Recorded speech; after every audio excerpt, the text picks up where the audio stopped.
जून 2017 एक ऐसी रात जिसने सदियों पुरानी सल्तनत की नींदें उड़ा दी। एक ऐसा फैसला जिसके बाद सऊदी अरब कभी पहले जैसा नहीं रहा। कल तक जो शख्स अमेरिका का सबसे करीबी दोस्त था, CIA के आंख का तारा था और सऊदी अरब का सबसे ताकतवर क्राउन प्रिंस था, आज वो अचानक एक सियासी कैद बनकर रह गया। वो शख्स जो कल तक मुल्क चला रहा था, जिसकी उंगली के एक इशारे पर लोगों की किस्मत के फैसले होते थे, आज वही अपने ही शाही महल में नजरबंद हो चुका था। कहा जाता है कि MBN को महल में बुलाकर उन पर घंटों प्रेशर डाला गया और फिर जबरदस्ती उनसे इस्तीफा ले लिया गया और उनकी कुर्सी पर बैठ गया एक 31 साल का नौजवान, एक ऐसा नौजवान जो जितना एम्बिशियस है उतना ही बेरहम भी, जिसे आज दुनिया जानती है MBS यानी मोहम्मद बिन सलमान के नाम से।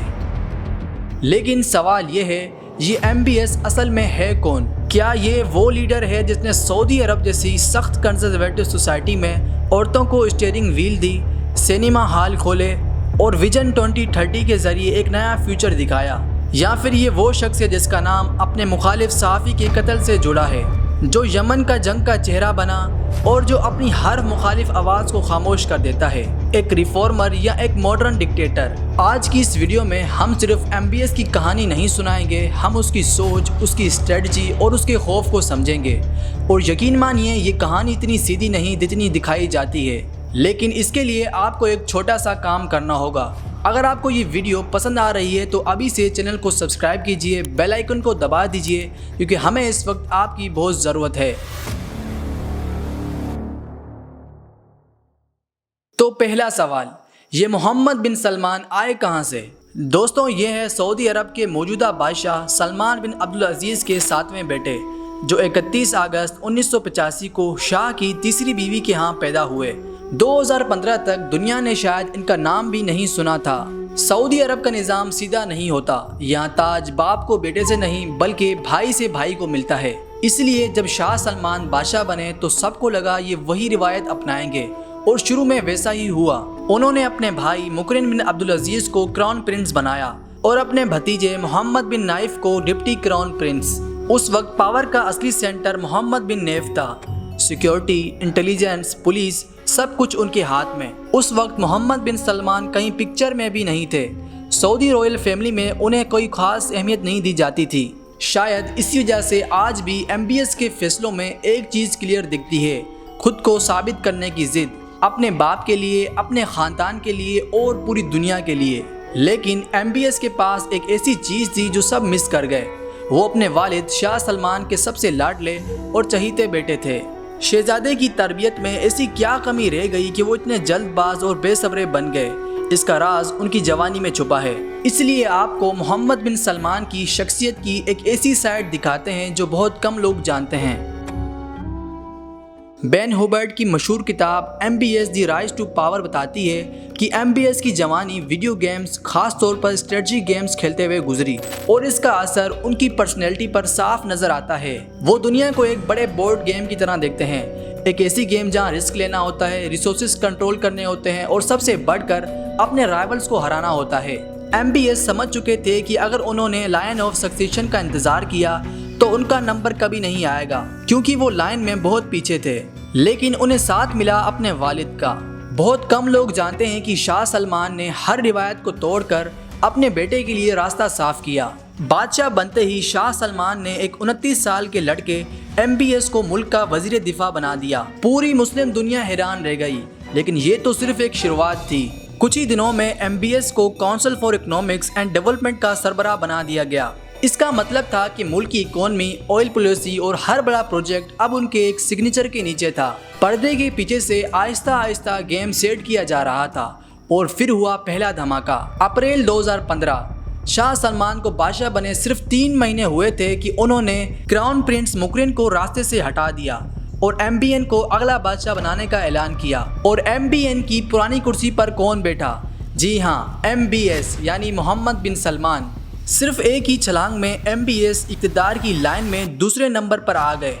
अगले 2 साल तक उन्होंने अपनी पावर को एक आर्ट की तरह इस्तेमाल किया, फौज पर कंट्रोल जमाया, मीडिया को अपने हक में किया और अपनी पहचान एक ऐसे रिफॉर्मर की बनाई जो पुरानी ब्यूरोक्रेसी को चैलेंज कर रहा है। और फिर वो रात आ गई, जून 2017। रातों रात एक बगावत हुई, एक धमाका हुआ और सब कुछ बदल गया। शाह सलमान ने अपने भतीजे और most powerful crown prince MBN Mohammed bin Nayef को भी बरतरफ कर दिया।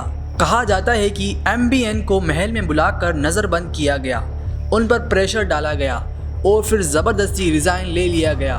वो शख्स जो भी कल तक मुल्क का सेकंड मोस्ट पावरफुल पर्सन था, अमेरिका का लाडला था, एक कैदी बनकर रह गया। और फिर MBN की जगह नया क्राउन प्रिंस कौन बना? जी हाँ, आप बिल्कुल ठीक समझे, मोहम्मद बिन सलमान, सिर्फ और सिर्फ 31 साल की उम्र में। ये एक बहुत ही खामोश और बेरहम बगावत थी।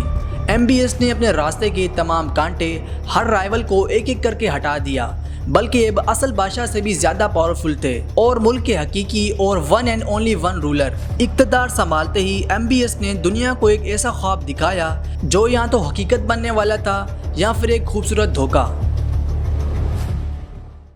उन्होंने पेश किया अपना सबसे बड़ा मिशन विजन 2030। इसका मकसद बिल्कुल साफ था, सऊदी अरब की ऑयल पर डिपेंडेंसी को ख़त्म करना। MBS ने समझ लिया था कि तेल हमेशा नहीं रहेगा, इसलिए उन्होंने मुल्क को एक मॉडर्न कॉरपोरेशन की तरह चलाना शुरू किया।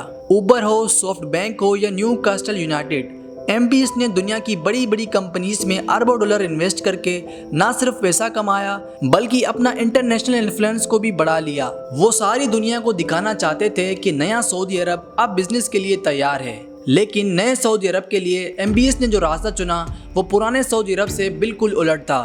वो था मॉडर्नेट इस्लाम का रास्ता।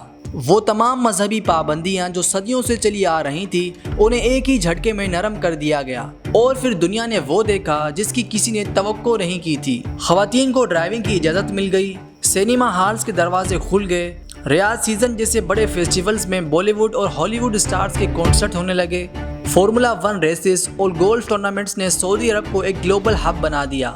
मुस्लिम दुनिया हैरान थी, सऊदी अरब जो इस्लाम का मरकज़ है, वहाँ ये सब अचानक कैसे हो गया। कई लोग इस तब्दीली को देखकर खुश थे, लेकिन एक बड़ा तबका इस पर खामोश मगर नाराज़ था। लेकिन मोहम्मद बिन सलमान को किसी की क्या परवाह। उन्होंने सऊदी अवाम को एक सोशल कॉन्ट्रैक्ट दिया, मैं तुम्हें नौकरियाँ दूंगा और ढेर सारी इंटरटेनमेंट दूंगा, लेकिन बदले में तुम मुझे सियासी वफादारी दोगे, तुम मुझसे कोई सवाल नहीं करोगे। मगरिब के लिए MBS एक ग्रेट रिफॉर्मर बन गए। सऊदी अरब का नौजवान तबका उनका दीवाना हो गया। उन्हें लगा अब उनका मुल्क वाकई तब्दील हो रहा है। लेकिन क्या ये पूरी पिक्चर है? क्या इस चमक धमक के पीछे कोई बहुत गहरी और भयानक हकीकत छुपी है? MBS की इस कहानी के पीछे एक डार्क चैप्टर भी है, एक ऐसा पर्दा जिसके पीछे सिर्फ खामोशी और चीखें छुपी हैं।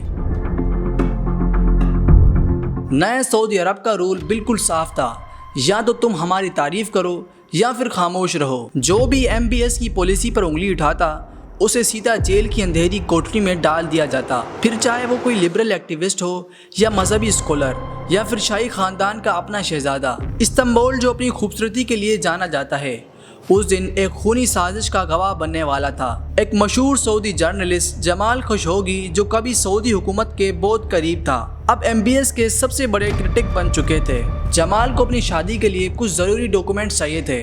उन्हें लगा कि वो मुल्क से दूर इस्तांबुल में महफूज हैं। 2 अक्टूबर का दिन था, दोपहर का वक्त। जमाल इस्तांबुल में मौजूद सऊदी सफारतखाना की इमारत में दाखिल होते हैं। बाहर उनकी फियोंसी उनका इंतज़ार कर रही थी, लेकिन घंटे गुजर गए, दिन ढल गया, जमाल उस इमारत से कभी बाहर नहीं आया। आखिर इमारत के अंदर क्या हुआ? ज़मीन निगल गई या आसमान? आखिर जमाल कहाँ गया? इंटेलिजेंस रिपोर्ट्स के मुताबिक रियाद से 15 लोगों की एक डेथ स्क्वाड स्पेशल प्लेन से इस्तांबुल पहुंची थी। जमाल को धोखे से बुलाया गया और उनका गला घोटा गया और फिर उनके जिस्म के टुकड़े कर दिए गए। दुनिया भर में कोहराम मच गया। शुरू में सऊदी अरब ने तो साफ इनकार किया, लेकिन जब तुर्की ने ऑडियो प्रूफ सामने रखे तो पूरी दुनिया के सामने MBS का वो रिफॉर्मर वाला मुखड़ा उतर गया। ये कोई आम कत्ल नहीं था, ये पूरी दुनिया के लिए मैसेज था कि तुम दुनिया के किसी भी कोने में हो, अगर तुम MBS के खिलाफ बोलोगे तो तुम बचोगे नहीं। इन हालात में सऊदी अरब का फ्यूचर क्या होगा ये कोई नहीं जानता। MBS ने सऊदी अरब को बदल तो दिया है, लेकिन ये बदलाव मुल्क को किस मोड़ पर ले जाएगा इसका फैसला सिर्फ और सिर्फ तारीख करेगी। तो दोस्तों, आखिर में वही सवाल कि मोहम्मद बिन सलमान हैं कौन, एक रिफॉर्मर या फिर एक मॉडर्न डिक्टेटर? आपकी क्या राय है कमेंट बॉक्स में ज़रूर बताएं, क्योंकि आपकी राय हमारे लिए बहुत अहमियत रखती है। और हाँ, चैनल को सब्सक्राइब करना मत भूलिएगा। मिलते हैं नेक्स्ट डॉक्यूमेंट्री में।